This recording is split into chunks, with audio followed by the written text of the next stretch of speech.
ಹೂವಿಂದ ಹೂವಿಗೆ ಆರಿ ಮಕರಂದ ಹೀರಿ ತಲೆ ಕುತ್ತಿಗೆ ಮೇಲೆಲ್ಲ ಹೂವಿನ ಪರಾಗ ಅಂಟಿಸಿಕೊಂಡಿರುವ ಈ ಹಕ್ಕಿ ಹೂವಿನ ಹಕ್ಕಿ, ಸೂರಕ್ಕಿ ಅಂತಲೂ ಕರೆಯುತ್ತಾರೆ.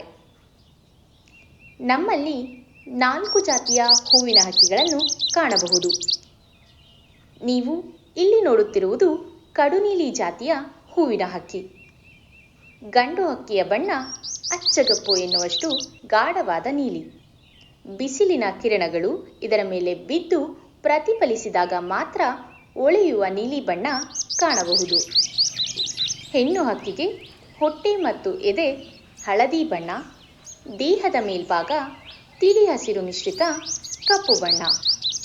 ಈ ಹಕ್ಕಿಗಳು ಅತಿ ವೇಗದಿ ಮಿಂಚಿ ಮಾಯವಾಗುವ ಹಕ್ಕಿಗಳಾದ್ದರಿಂದ ಬಯಲು ಸೀಮೆಯಲ್ಲಿ ಕಾಣಿಸುತ್ತಾದರೂ ಬಹಳಷ್ಟು ಜನ ಗಮನಿಸಿರುವುದಿಲ್ಲ.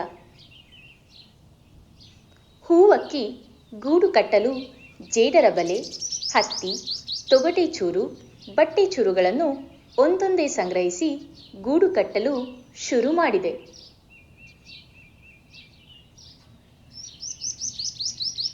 ಹಾವು, ಬೆಕ್ಕುಗಳು ಈ ತೆಳುವಾದ ಕೊಂಬೆಯ ತುದಿಗೆ ಹೋಗಿ ಮೊಟ್ಟೆ ಕದಿಯುವುದು ತುಂಬ ಕಷ್ಟವೆಂದು ಇಳಿಬಿದ್ದ ದಾಳಿಂಬೆ ಗಿಡದ ರೆಂಬೆಯ ತುದಿಯಲ್ಲಿ ಗೂಡು ಕಟ್ಟುತ್ತಿದೆ. ಗೂಬೆ, ಗಿಡುಗದಂತಹ ಮಾಂಸಾಹಾರಿ ಹಕ್ಕಿಗಳು ಮನುಷ್ಯ ವಾಸಿಸುವ ಕಡೆ ಕಡಿಮೆ ಇರುವುದರಿಂದ ತಮ್ಮನ್ನು ತಾವು ರಕ್ಷಿಸಿಕೊಳ್ಳಲು ಜನವಾಸಿಸುವ ಪ್ರದೇಶದಲ್ಲಿ ಗೂಡು ಕಟ್ಟುತ್ತವೆ. ಗೂಡು ಕಟ್ಟುವಾಗ ಪ್ರತಿ ಹಂತದಲ್ಲೂ ಒಳ ಹೋಗಿ ಜೋಳಿಗೆಯ ಒಳಭಾಗವನ್ನು ಒತ್ತಿ ಒತ್ತಿ ಅಳತೆ ಕಿರಿದಾಗದಂತೆ ನೋಡಿಕೊಳ್ಳುತ್ತವೆ. ಗೂಡೊಳಗೆ ಹಕ್ಕಿ ಹೋಗಲು ಚಿಕ್ಕ ತೂತು, ಕಾವು ಕೊಡುವಾಗ ತಲೆ ಹೊರಗೆ ಇಟ್ಟುಕೊಳ್ಳಲು ಗೂಡಿನ ಬಾಗಿಲ ಮೇಲೊಂದು ಚಿಕ್ಕ ಛತ್ರಿಯಂತೆ ನೇಯ್ದಿದೆ. ಪುಕ್ಕ, ಹತ್ತಿಯ ಚೂರು, ಎಲೆ ಮುಂತಾದ ಮೃದು ಪದಾರ್ಥಗಳನ್ನು ತಂದು ಗೂಡೊಳಗೆ ಹಾಸಿಗೆ ಮಾಡಿಕೊಂಡು ಮೊಟ್ಟೆ ಇಡುತ್ತವೆ. ಆರಾಮವಾಗಿ ಕುಳಿತುಕೊಂಡು ದಿನಗಟ್ಟಲೆ ಕಾವು ಕೊಡಲು ಏನೇನು ಸೌಕರ್ಯ ಬೇಕೋ ಎಲ್ಲವೂ ಇದೆ. ನೋಡಿ, ಸುರಿಯುವ ಮಳೆಯಲ್ಲೂ ಬೆಚ್ಚಗೆ ಕುಳಿತುಕೊಂಡು ಕಾವು ಕೊಡುತ್ತಿದೆ. ಈಗ ಹೆಣ್ಣು ಹಕ್ಕಿ ಕಾವು ಕೊಟ್ಟು ಮರಿ ಮಾಡಿದೆ. ಮರಿಗಳಿಗೆ ಹುಳುಗಳನ್ನು ಹಿಡಿದು ತಂದು ಗೂಡಿನ ಸುತ್ತ ಗಮನಿಸುತ್ತದೆ. ಯಾರೂ ಇಲ್ಲವೆಂದು ಖಚಿತವಾದಾಗ ಗೂಡೊಳಗಿರುವ ಮರಿಗಳಿಗೆ ಗುಟುಕು ಕೊಟ್ಟು ಹೋಗುತ್ತದೆ.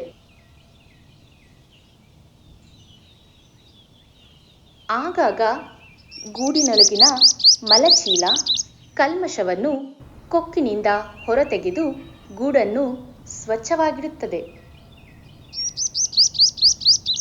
ಇವು ಚಿಕ್ಕ ಹಕ್ಕಿಗಳಾದರೂ ಧೈರ್ಯ ಹೆಚ್ಚು. ಅದಕ್ಕೆ ಒಮ್ಮೆ ನಾವು ಅಪಾಯಕಾರಿಗಳಲ್ಲ ಎಂದು ನಂಬಿಕೆ ಬಂದರೆ ನಮ್ಮ ಓಡಾಟವನ್ನು ನಿರ್ಲಕ್ಷಿಸಿ ತಮ್ಮ ಕೆಲಸ ತಾವು ಮಾಡುತ್ತಲೇ ಇರುತ್ತವೆ.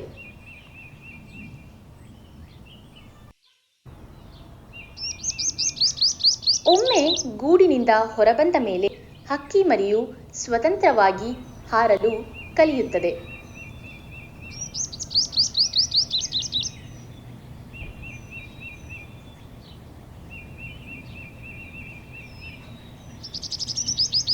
ಪೂರ್ತಿ ಹಾರಲು ಕಲಿಯುವವರೆಗೂ ತಾಯಿಯು ಮರಿಗೆ ಗುಟುಕನ್ನು ಕೊಡುತ್ತಿರುತ್ತದೆ. ಹಾರಲು ಕಲಿತ ಮೇಲೆ ತಾಯಿಯಂತೆ ಹೂವಿಂದ ಹೂವಿಗೆ ಆರಿ ಮಕರಂದ ಹೀರುತ್ತಾ ತಾನು ಹೊಸ ಸಂಸಾರ ಶುರು ಮಾಡುತ್ತದೆ.